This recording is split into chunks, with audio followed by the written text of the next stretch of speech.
So we get asked a lot of questions related to estate taxes, and one of the questions is, if I've got a life insurance policy that I want to put into an irrevocable trust, is it possible for me to do a 1035 exchange and switch ownership as part of the process and get the insurance out of the taxable estate of the insured right away? And unfortunately, the answer is no. First of all, if you've got an existing life insurance policy and you put that existing life insurance policy into an irrevocable trust, the IRS says that you got to wait 3 years to die for the death benefit to be excluded from your taxable estate. So the technique that folks try to employ to avoid that is they've got a personally owned life insurance policy. They try to do a 1035 exchange into a trust-owned, an ILIT-owned life insurance policy.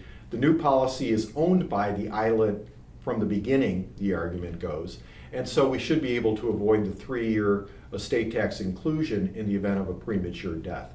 And the answer is we don't think that works. The IRS hasn't said so explicitly, but for 1035 exchange purposes, a 1035 exchange policy is considered to be a continuation of the old policy. And so the drifting of the old policy into the new is a continuation. You're going to get the 3-year look back associated with the new policy. And so we don't think it solves the problem.